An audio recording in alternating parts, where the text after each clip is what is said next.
saya inget banget pesan dari Bu Ica Khadijah waktu itu ya, guru itu harus belajar ngomong gitu. Kalau nggak mau belajar ngomong ya jangan jadi guru. Kenapa? Karena memang guru kerjaannya ngomong.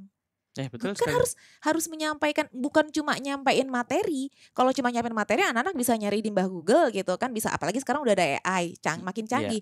Tapi lebih kepada gimana guru ini nanti bisa narik murid, membangkitkan minat mereka untuk bangun bonding dengan guru sehingga mereka lebih tertarik untuk belajar. Oke. Artinya guru berdaya di situ termasuk tadi guru sejahtera. Ya. Bahwa peran besar negara dalam mendidik generasi penerusnya, nah itu ada peran guru dan ini patut dihargai lebih gitu. Kerennya guru-guru Indonesia itu mereka tidak cukup belajar hanya di satu komunitas. Mereka itu punya banyak komunitas dan ketika apa yang sudah didapatkan di satu komunitas tertentu pasti akan dibagikan lagi ke komunitas lainnya. Gitu. Jadi nggak berhenti sampai di saya bagikan lagi, nggak berhenti sampai di si B, mereka akan berbagi lagi dengan komunitas lainnya yang lebih besar lagi sehingga banyak guru-guru lain tuh yang berdampak sampai penasaran, itu guru berdaya itu program apaan sih gitu.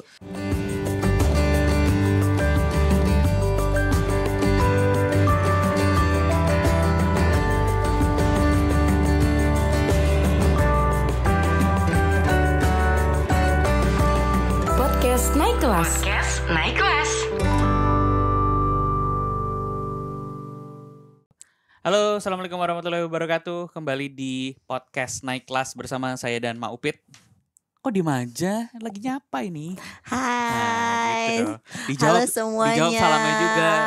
Assalamualaikum warahmatullahi wabarakatuh. Pada nggak jawab sih? Gimana? Waalaikumsalam warahmatullahi wabarakatuh. Dirapel nih. Soalnya teman-teman nggak jawab ini. Iya, Mas, kemarin kita seru-seruan loh kemarin. Oh iya. Emang gak ikutan? Ikut lah. Kan? Jadi kitanya ikut ya. Jadi nanti kita tampilkan juga karena kegiatan kita kemarin sempat didokumentasikan oleh rekan-rekan dari tamu kita, gitu ya. Siapakah dia? Belum, tadi dulu jangan ngomong dulu.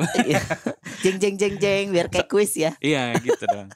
Nah kemarin itu di tanggal berapa kemarin ya? 18, 19. Weekend bersama weekend. Bapak dan Ibu. Betul. Jadi kemarin 2 hari. Sabtu dan Minggu kita menghadiri sebuah acara dan kita berbagi ya di sana sama rekan-rekan guru. Jadi kita tuh terima undangan dari komunitas namanya Guru Berdaya yang hari ini kebetulan mau hadir juga untuk berbagi ceritanya. Iya, kita berbalik ngundang ya. Kita berbalik ngundang. Kenapa? Itu silaturahmi yang benar karena ternyata kemarin dari kegiatan kita kok seru banget. Banget. Kita tuh pengen bahas sih sebenarnya kegiatan ini apa. Terus barangkali teman-teman yang di rumah juga saya pikir perlu banget mendengarkan cerita ini gitu. Yes, betul dan banget. Program ini. Dan gak lama-lama kita akhirnya undang langsung. Karena baru kemarin dan mumpung masih anget kita menghadirkan Bapak Yezar dan Ibu Alin ya. Miss Alin. Miss Alin. Iya, panggilannya. Saya Miss juga sih. Mister. Iya. Ya, terima kasih Pak Yezar dan Miss Alin sudah hadir di Naik Kelas Indonesia. Terima kasih sudah berkenan dan hadir di sini. Kedua tamu kita kali ini adalah yang satu ketua program dari Guru Berdaya. Dan Miss Alin adalah bagian dari komunitas Guru Berdaya gitu ya Miss Alin ya. Iya betul. Terima kasih nih sudah datang dan kita pengen langsung menuju ngulik-ngulik sih sebenarnya. To the point banget sih Mas. Penasaran banget sih apa sih Guru Berdaya itu? Ini langsung. Itu pertanyaan tadi. Iya pertanyaan. Kita lagi. Saya aja yang jawab nih. Oke, terima kasih nih Mr. Popo sama Mbak Upit udah undang kita ke sini. Dan kemarin juga Mbak Upit sama Mr. Popo sudah berbagi di kegiatan kami yang kita nyebut itu Guru Berdaya. Jadi Guru Berdaya itu sebetulnya sebuah rangkaian pelatihan dan pendampingan khusus spesial untuk para guru di Indonesia, gitu kan? Nah, kita concern banget, komunitas Guru Berdaya ini concern banget sama guru-guru di Indonesia. Terutama guru-guru dari semua level ya, dari level itu PAUD, TK, SD, SMP, SMA, artinya di usia sekolah gitu ya. Pantes kemarin ada guru PAUD. Nah iya beragam kan. Iya kan ada guru Macem-macem ya. guru SLB juga ada. Iya betul, guru betul, SMK betul. juga ada gitu Artinya ya. semua guru lah gitu segala macam. Itu sebetulnya kita start di tahun 2024 lalu ya. Oh jadi ini program baru ya sebenarnya ya? Ya masih fresh, masih program baru. Oke. Pilot project. Pilot project. Nah itu sebetulnya kita sebelumnya komunitas guru berdaya itu punya experience di taman baca, Mbak. Oke. Kita mendirikan beberapa taman baca di beberapa lokasi di Indonesia yang kita tujuannya itu memberikan akses terhadap pendidikan. Jadi kalau ada puskesmas itu akses pertama terhadap kesehatan gitu ya. Kalau taman baca kita punya visi ini akses pertama pendidikan masyarakat. Keren ya visinya. Nah di situ di beberapa tempat kayak misalnya contohnya Ciamis, kemudian Muara Gembong, di Jepara dan beberapa tempat lainnya. Di situ kita temukan setelah anak-anak ini yang jadi penerima manfaat itu merasakan hasilnya atau mendapat akses gitu ya kepada literasi. Nah langkah berikutnya adalah rupanya relawan-relawan kita di sana itu mayoritas adalah guru.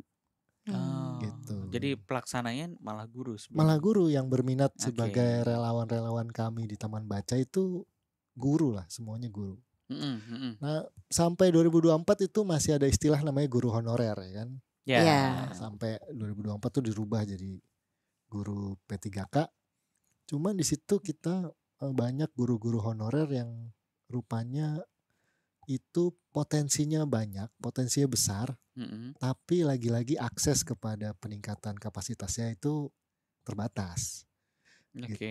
Jadi mereka guru-guru hebat, buktinya mereka running menjalankan Taman Baca itu dengan begitu semangat, begitu antusias, dan perkembangannya terhadap anak-anak peserta Taman Baca itu juga keren-keren gitu.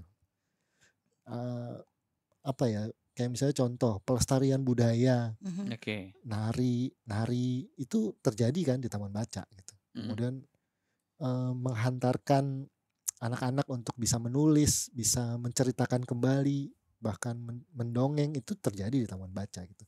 Dan ini perannya kan nggak cuman karena anak-anak yang antusias, tapi guru-guru yang menjadi relawan kami pada saat itu keren-keren juga gitu. Artinya ada aksesnya, ada fasilitasnya. Jadi dari situlah muncul jadi program guru berdaya ini. Proses seleksinya tuh gimana gitu sampai terkumpul 30 orang. Tapi aku penasaran dulu nih, kenapa namanya guru berdaya? Padahal kan kalau tadi dibilang ya mereka malah justru yang punya source kan ya. Iya. Terus program guru berdaya kemarin karena kita terlibat, jadi kan kita tahu yang sebenarnya yang kita sharingkan itu kepada gurunya gitu. Apakah gurunya tidak berdaya maksudnya sebelumnya? Nggak, ini pertanyaan aja karena namanya kan keren ya. Kita guru nama programnya guru berdaya. Nah di sini sebenarnya apa sih yang memang sebagai awal mula nama ini menjadi program ini jadi penting seolah-olah seperti itu. Itu pancingan yang halus banget ya Mas. Keren banget. Jadi gini, guru berdaya itu karena faktanya sih ketika kita lihat nanti ironisnya seperti apa, akhirnya kita keluarlah kata berdaya gitu. Nah kita lihat fakta bahwa di Indonesia itu kita lihat apa, PISA bilang bahwa standar PISA kita itu rendah. Nah, kalau standar PISA itu nanti ceritain ya Mbak Alin ya. Jadi ada penelitian. Tapi yang paling bisa diukur juga IPM, Indeks Pembangunan Manusia di Indonesia itu rendah.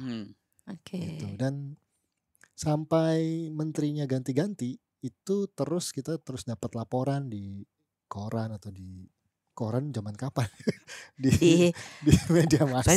Saya masih baca koran. Korannya tapi di iPad. Saya langganan koran di iPad.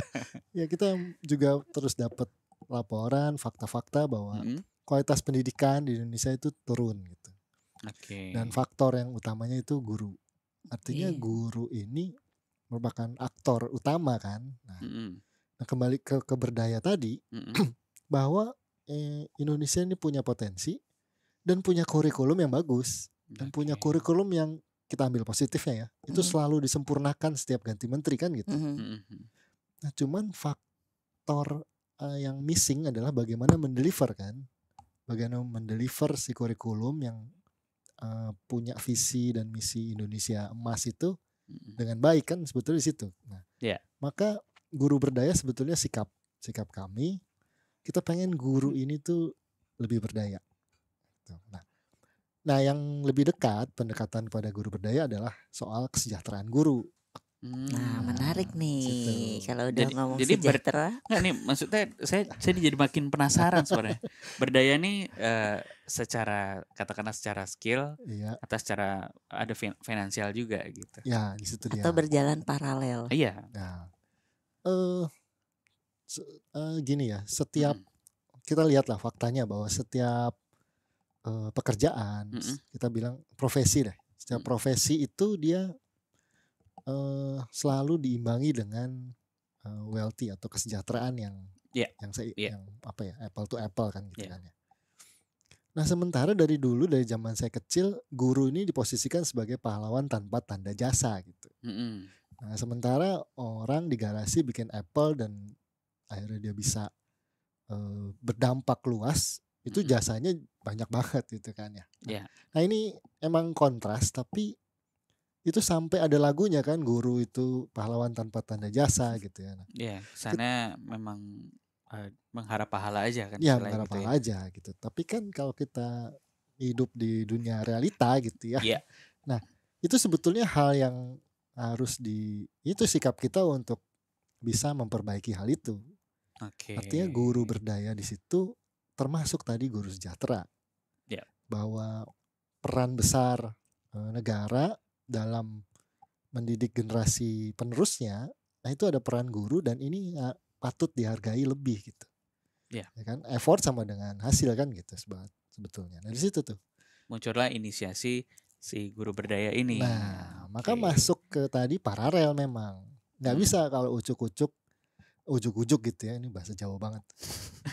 Kalau tiba-tiba kita usulkan kenaikan gaji guru atau peningkatan status sosial guru gitu, nggak bisa. Tapi itu sebaiknya kan kita bangun mulai dari bahwa guru-guru ini kesiapannya juga sudah matang gitu ya. Nah kemudian kapasitasnya sudah besar dan ternyata mereka pantas untuk diberikan tadi peningkatan status atau peningkatan kesejahteraan. Kayak gitu. Nah ini yang jadi masih rasa penasaran saya masih besar sekali karena tadi disebutkan ini kan sebuah pilot, maksudnya kegiatan yang memang baru diinisiasi kemarin tahun 2024. Dan ketika kemarin kami diundang, terutama mungkin saya ya, kalau mungkin Mak Upit sudah banyak ngobrol, kalau saya kan mengisi nih ada kegiatan guru berdaya, temanya influencer untuk guru segala macam. Ternyata saya pikir ini ada satu program tunggal gitu ya. Tapi ternyata kan kemarin kita lihat ini adalah serial. Ternyata yang pertama di batch 1 kemarin ada program kelas menulis, kemudian ada kelas storytelling, terus terakhir ditutup dengan kelas ada ini influencer. dulu, ada yang ketiga dulu ya. Media ajar. Media ajar ya. Jadi mendesain media ajar ya. Jadi ada 4 ya. Closing yang keempat ini. Kemarin berarti udah closing ya? Atau masih ada serial yang lain? Nah, katakanlah tadi ada 4 ya, media dari menulis, storytelling, media ajar sama influencer. Nah, itu penjabaran boleh diceritakan sedikit Pak Yosar, bagaimana meningkatkan skill dari guru-guru, kaitannya juga dengan kesejahteraan, dengan program yang memang dicanangkan tadi. Apakah memang align-nya seperti apa sih dari 4 program ini, sehingga katakanlah ujungnya guru ini bisa seperti apa dan bisa sejahtera dengan 4 program ini. Sebelum kita masuk nanti teknis ya. Iya. Jadi bicara pemilihan rangkaian pelatihannya 4 tema itu ya. Betul. Makanya tadi kaitan sama kesejahteraan gitu. Nah, kita juga sebetulnya kita hindari guru-guru itu setelah nanti dia tumbuh kemudian menjadi sejahtera, itu meninggalkan profesi gurunya. Oh iya gitu. kan ramai banget itu. Kan sampai yang banyak ya gurunya ya meninggalkan profesinya sebagai guru karena secara ekonominya ya dari YouTubers lah, jadi TikTokers lah, jadi ya ada secara ekonomi lebih sejahtera di tempat lain gitu dibandingkan dengan mengajar tadi jadi profesi guru gitu. Itu kan miris juga ya. Kalau guru-gurunya pindah semua, jadi nggak ada yang ini kan. Makin turun lagi nanti. gitu. Jadi artinya kita tetap kami komunitas guru berdaya itu tetap memposisikan bahwa guru, profesi guru ini adalah aktor utama dalam pendidikan. Nah, pendidikan di sini kan bicaranya mengenai visi bangsa, kemudian bagaimana visi bangsa ini bisa dideliver.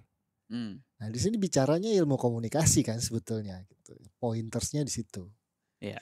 Maka bagaimana si guru ini bisa menjadi aktor utama yang sukses dalam mendeliver visi bangsa? Yaitu tadi, dia harus bisa menulis, dia harus bisa storytelling, kemudian dia juga harus bisa membuat media ajar yang tepat gitu kan. Ya, apalagi dengan generasi yang berubah-berubah ya, dengan trennya, dengan generasi yang ya sekarang kan serba digital, mau nggak mau gurunya juga harus belajar beradaptasi dengan siswanya yang saat ini berubah terus gitu. Betul. Tadi berulang kali saya pakai kata harus ya, seharusnya saya nggak pakai kata harus gitu. Tapi influencer ini sekarang kan maknanya jadi sempit ya, bahwa influencer tuh yang di YouTube, yang di padahal dari dulu guru ya influencer. Iya, padahal dari dulu kan itu yang kita bahas kemarin ya. Iya, betul. Pekerjaan influencer tuh dari dulu ya guru. Guru itu kan. Itu yang dia paling pertama ya. Menginfluence anaknya. Makanya kemarin waktu kita mulai kan juga ngobrol sama teman-teman guru ya, bahwa ada yang curhat pertamanya kan kemarin. Anak-anak ketika masuk di kelas baru yang ditanyain apa? Instagramnya bapak apa? Instagramnya ibu apa? Kalau followernya banyak, kalau followernya banyak dihargai, kalau enggak katro gitu kan. Kemarin ada yang ngomong gitu kan. Mohon maaf ya, cuman wah ternyata ini real loh. Ini real. Ini kan mereka bercerita ya. Jadi saya juga agak relate maksudnya dengan berarti sekarang guru-guru yang katakanlah guru-guru kan enggak semuanya muda ya. Enggak semuanya muda. Lebih kalau guru saya dulu di SMA rata-rata udah jelang pensiun semua gitu. Udah tua-tua banget, jadi kayak anak-anaknya masih pecicilan, gurunya udah lelah dan kayaknya ini gapnya terlalu jauh nih. Kayak saya pikir, tadinya saya mikir kok ngajarin guru jadi influencer ininya maksudnya korelasinya apa yang secara direct gitu. Ternyata benar, kalau sekarang kan kerasa sekali karena anak didiknya tadi ya mereka ada katakanlah Gen Z atau Gen Alpha yang bahkan mungkin gurunya dianggap tidak penting tapi lebih di kelas mungkin bisa gini aja merasa sudah belajar gitu kan. Betul. Dan jadi pikir ini penting banget nih mungkin buat guru-guru untuk bisa menyelami dunianya anak didiknya ya. Yang mereka mau kita undang juga misalin di sini yang langsung mengikuti kegiatannya. Jadi kita bisa kulik langsung nih. Iya, jadi misalin ini kan memang kemarin mengikuti kegiatan dan juga di komunitasnya. Jadi setelah selesai kegiatan ada komunitasnya yang langsung dibentuk ya. Betul. Atau komunitasnya terbentuk dulu baru kegiatan atau dibalik? Dibalik. Telur sama ayam. Jadi gimana nih kegiatannya apa aja nih misalnya setelah kan ini kegiatannya sudah berlangsung dari 2024 dan kemarin kita di penghujung dan kita lihat semua guru-gurunya juga udah saling kenal dan akrab sekali. Udah bondingnya udah bagus kita pengen tahu nih kegiatan yang dilakukan oleh komunitas guru berdaya yang sudah mengikuti kegiatan ini apa aja sih? Banyak sih sebenarnya. Jadi memang udah setahun lebih ya kalau dengan sekarang itu diawali dulu pelatihan menulis gitu. Bagaimana kami tuh guru tuh diajarin untuk nulis. Sebetulnya apa sih urgensinya guru harus menulis tanpa harus ikut pelatihan?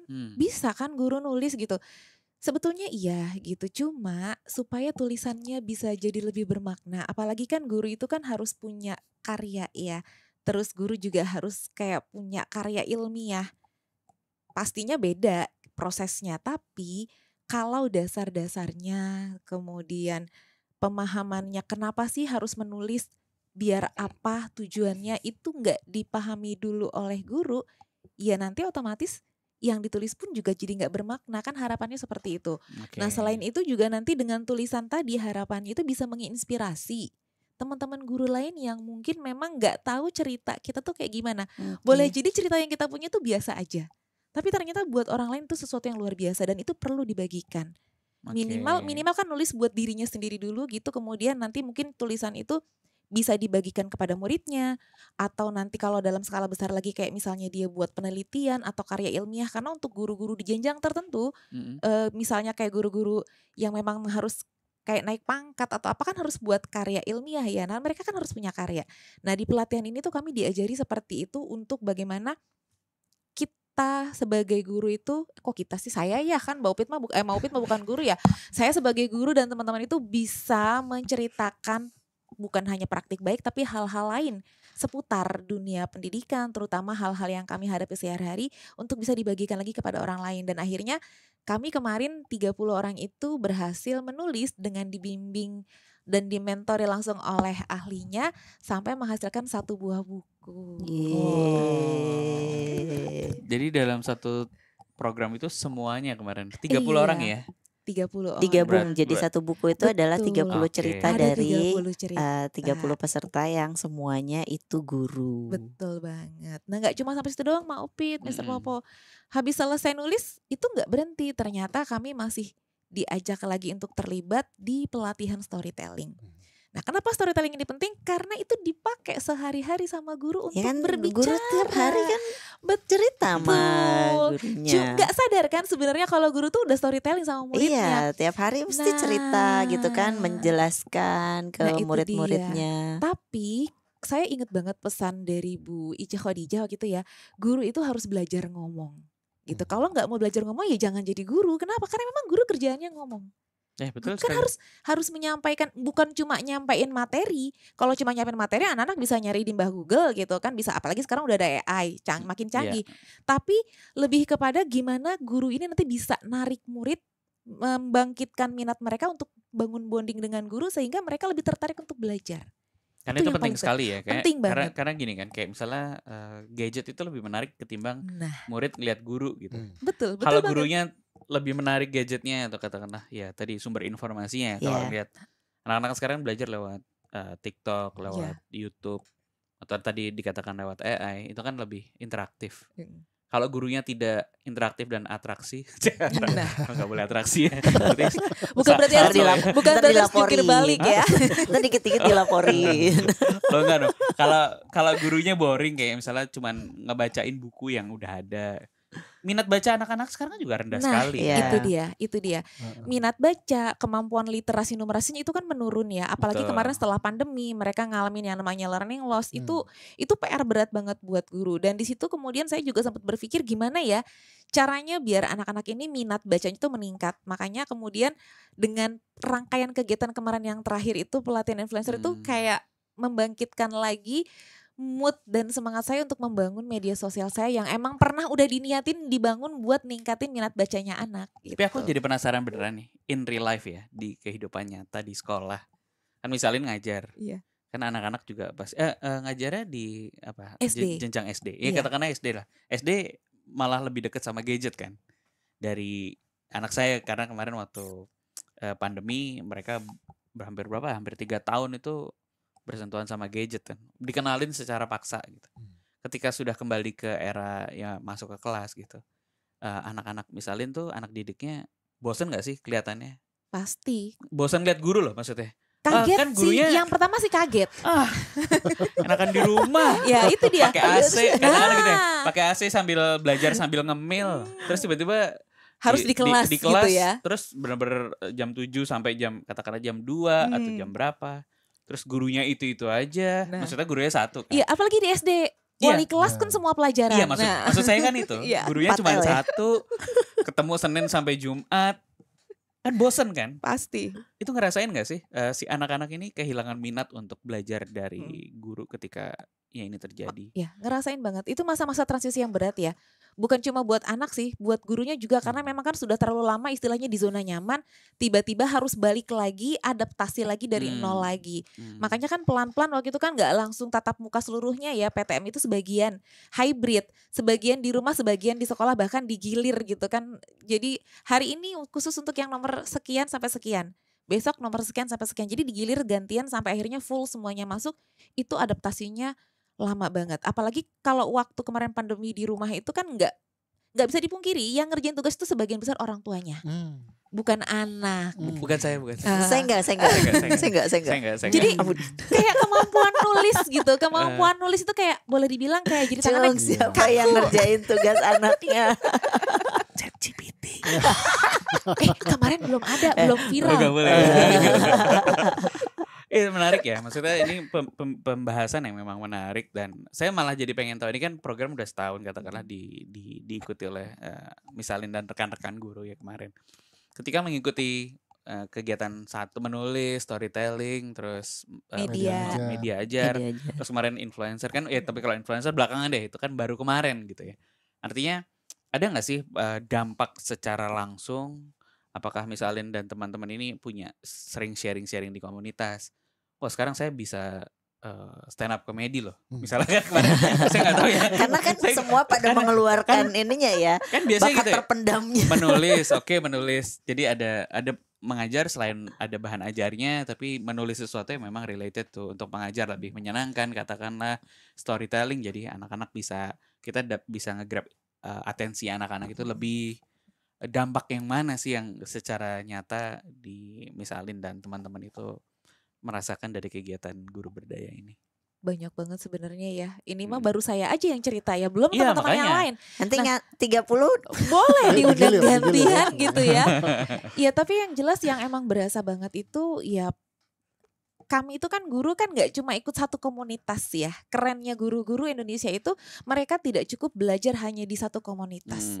Mereka itu punya banyak komunitas dan ketika apa yang sudah didapatkan di satu komunitas tertentu pasti akan dibagikan lagi ke komunitas lainnya.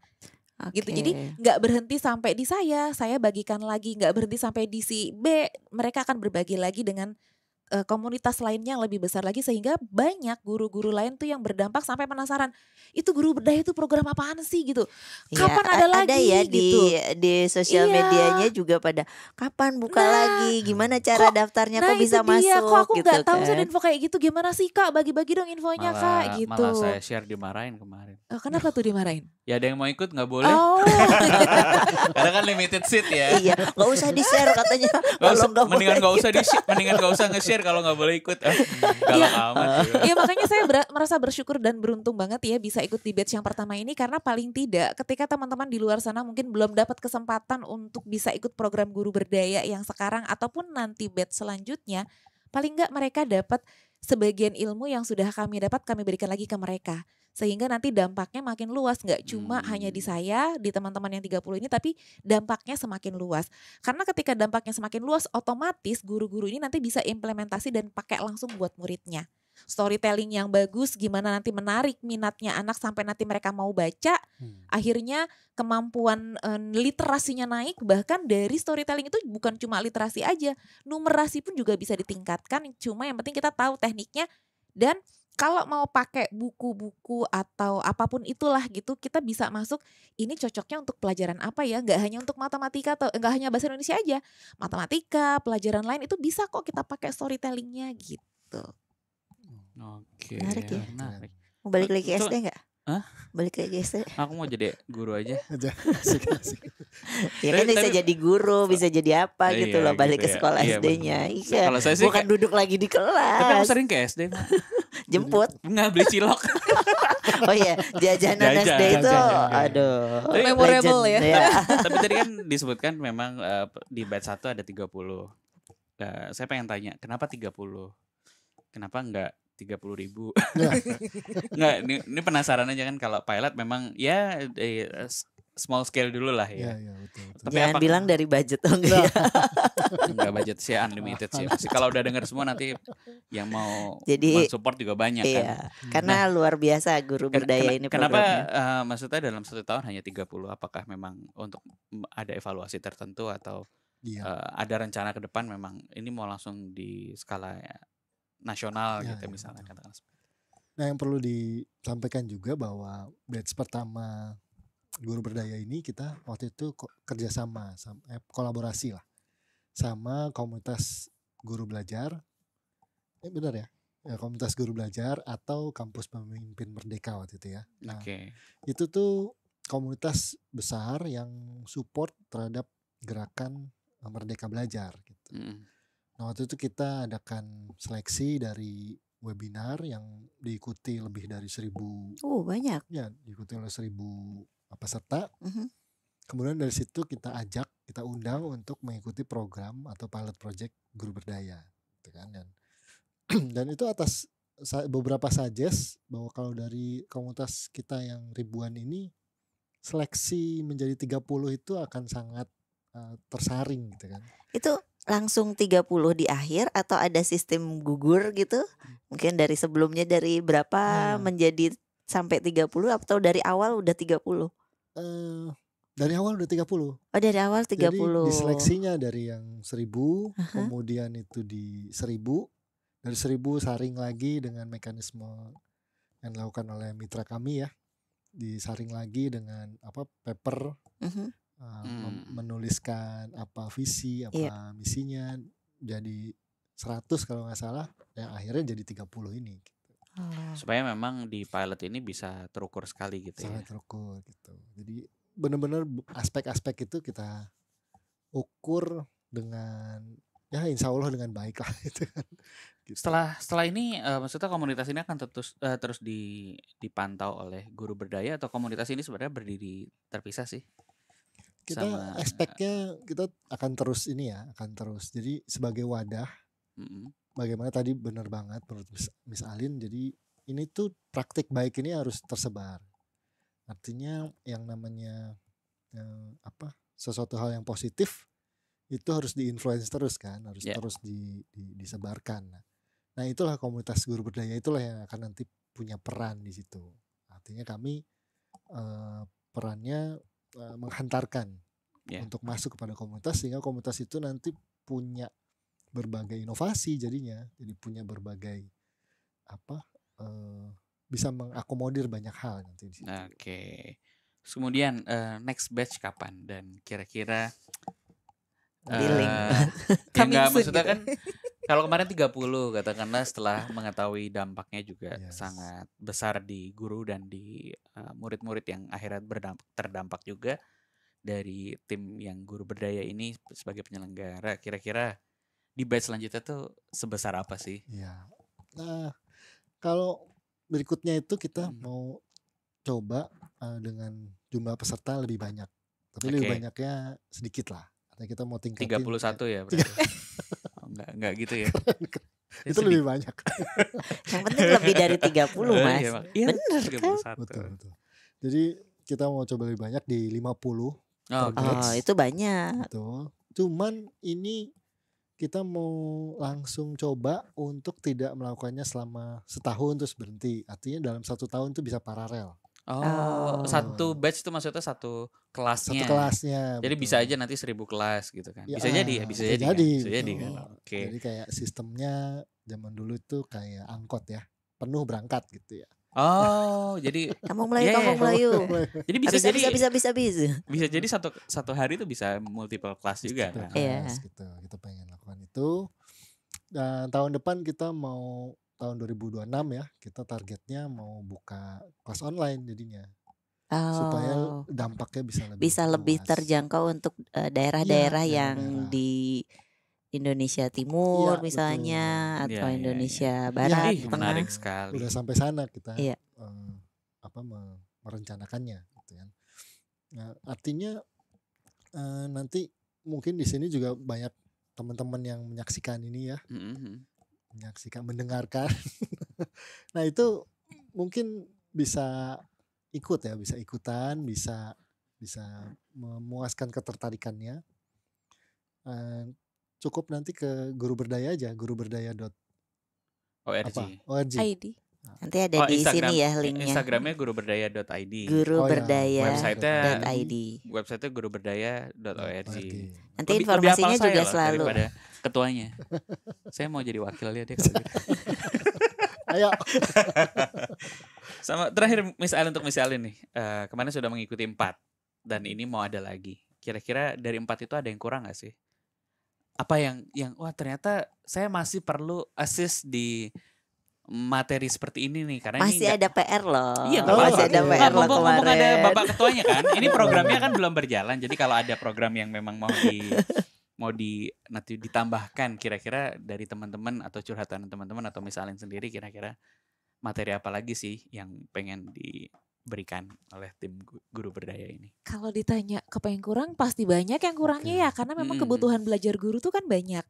Tapi kembali lagi setiap guru kan punya kebutuhan belajar yang berbeda-beda, punya minat yang berbeda-beda.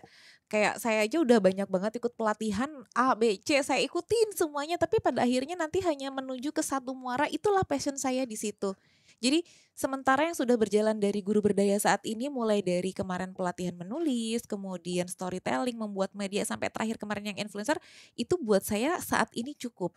Kalaupun misalnya ada hal-hal lain yang memang belum saya dapatkan dari guru berdaya, saya akan cari lagi di tempat yang lain. Saya terus belajar. Oh nggak boleh ke tempat lain. Oh gitu ya? Harus di sini dong. Oh jangan dong gitu. Biar belajarnya semakin luas dari mana aja gitu. Iya. Jadi memang harusnya memang align ya antara penyelenggara dengan komunitas kan karena demand-nya apa, kurangnya apa. Jadi kita juga bisa. Betul. Karena kan saya akan diajak lagi. Pede amat. Saya apa kita? Oh kita maksudnya. Kita termasuk saya. Maksudnya naik kelas. Ya karena naik kelas juga inline ya dengan guru berdaya di mana tagline-nya kita semua bisa naik kelas. Dari kelas berapa? Ya pokoknya naik kelas. Jadi yang nonton konten juga dapat wawasan. Iya, jadi kita punya tagline itu semua orang bisa naik kelas, tidak hanya di sekolah, tidak hanya di bangku kuliah, tapi kita semuanya naik kelas dalam arti yang luas ya. Karena kita kan tadi belajar bisa di mana aja, bisa kapan aja, kebutuhannya juga berbeda. Dengan kita belajar artinya kan kita menaikkan skill kita atau pengetahuan kita. Berarti kan otomatis itu akan membuat kita naik kelas terus. Betul sekali. Cocok. Bungkus. Jadi sekali lagi buat teman-teman naik kelas, kita udah dapat informasi banyak nih. Dan teman-teman kalau kebetulan ada yang seorang guru gitu ya. Jadi silakan tadi sekali lagi saya mengingatkan ada namanya guruberdaya.id itu Instagramnya. Terus websitenya juga guruberdaya.org. Jadi di situ informasinya banyak sekali. Barangkali nanti batchnya udah buka dalam waktu dekat. Teman-teman bisa ikutan. Karena ikutin terus aja. Betul. Ininya karena di sosial medianya juga cukup banyak konten-konten yang informatif juga, edukasi juga yang bisa teman-teman bisa manfaatkan dan bisa implementasikan di keseharian gitu ya. Iya. Karena durasi gitu ya. Sebel banget sih kalau lagi podcastan tuh durasi aja. Jadi kalau sebenarnya kita pengen ngobrol lebih banyak lagi nih. Terima kasih Pak Yozar dan terima kasih Miss Alin sudah datang ke Naik Kelas Indonesia. Sama-sama. Berbagi cerita. Mudah-mudahan yang dikerjakan ini dampaknya lebih luas lagi, baik bagi guru maupun anak didiknya ataupun sekitarnya ya. Dan kita bisa terus berkolaborasi untuk berbagi juga. Nanti kalau ada informasi selanjutnya juga kita akan share juga di Instagramnya Naik Kelas atau di podcastnya lagi. Jadi kita salaman dulu sekarang ya. Salaman lagi. Soalnya kemarin udah duluan ya. Kita udah duluan ngajar baru datang. Harusnya datang dulu baru ngajar. Oke. Nanti ini programnya berjalan. Programnya berjalan. Karena semakin banyak guru yang berdaya. Bahkan kemarin sempat disebut guru berdaya. Setelah itu guru bersinar ya kalau nggak salah ya. Berdampak. Betul. Iya. Kita ada beberapa tahapan yang kita kasih PR sebetulnya ke guru-guru. Itu diawali dengan termasuk PR kita. Tetap ingetin lagi. Jadi masuk ke prosesi pelatihan guru berdaya itu pertama dia harus merdeka dulu. Dari merdeka kemudian dia naik ke bergerak. Nah, itu artinya mengikuti segala pelatihan-pelatihan kami gitu kan ya. Kemudian dari situ dia masuk ke guru berdaya. Dari berdaya naik lagi ke sejahtera, guru sejahtera, dan naik kelas ke guru berdampak. Luar biasa. Jadi kalau teman-teman masih penasaran kegiatan kami seperti apa kemarin, ini akan dijahit oleh rekan kami, Mas Ruli biasanya nanti kita akan tampilin juga keseruan kegiatan-kegiatan bersama guru berdaya selama 2 hari kemarin. Tapi ya baru di ujungnya aja. Tapi nanti kalau kita mengikuti dari awal sampai akhir, kita akan saksikan juga buat teman-teman. Terima kasih sekali lagi Pak Yezer dan Mbak. Makasih banyak Mas Ali, Pak Yezer, sukses selalu dan sampai jumpa di episode next selanjutnya. Assalamualaikum warahmatullahi wabarakatuh. Waalaikumsalam warahmatullahi wabarakatuh.